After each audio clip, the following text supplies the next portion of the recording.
پشتی آستانکردنê doh ji bo pêkanîna peymana di navbera Meclîsa Giştî ya Taxên Şêx Mexsûd û Eşrefî û Desthilata Şamê de di sed û nût û sê dilgîrtiyên meclîsê û sed û heftê û şeş endamên Desthilata Şamê weke beşa duyêmîn a pevguhertina dilgîrtiyan hatin berdan.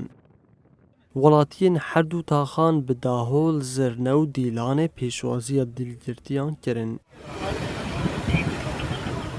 جبركو هندايكن ما بافن مال بندي زاروكن خاين قرتينا ام جيب سربلن ديكي كو دربازي ايرو الفداري بينو وكون دبنن قالي ماشي الفداري بباوريكي بهيزكي كون بيكو او زاروكن خواب بينن او لشجرن خواب بينن او قهرمانن كو ايرو جاني خافيدا كرن كو ايرو ببن سيفيل ودستي وان كافن لمخابن جارك دن ام دبيجن امل همبر في دشتي ببرسيف بن تاكو حتى نقطة ضاوية كو دلاشي ما دو هاي جبواجي وكون دبنن نهاجي ام الفدارين بندي وتشتينا ونهاجي هوال المهوتن ام بالسركفتنك وان استقبال دكن وهوال خاب بيشوازي دكن ومرالا قال تجارينا كافي ويتم هرتم لقادابه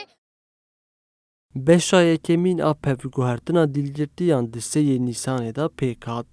Di wê beşê da sed û çil û şeş girtiyên meclîsê û nût û heft endamên girêdayî Desthilata Şamê hatin berdan. تبديل أسرة مبينية أمن عام وكردوفو تشيبية وطبعا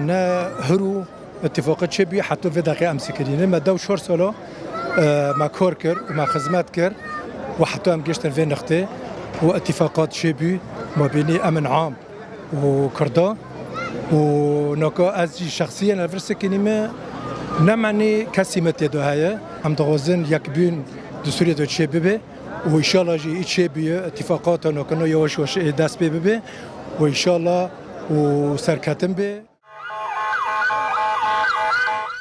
Yekî Nîsana 2025 da peymaneke girêdayî Taxên Şêx Mexsûd û Eşrefîyê di navbera Meclîsa her du taxan û Desthilata Şamê de ku ji 14 bendên sereke pêk tê hat îmzekirin.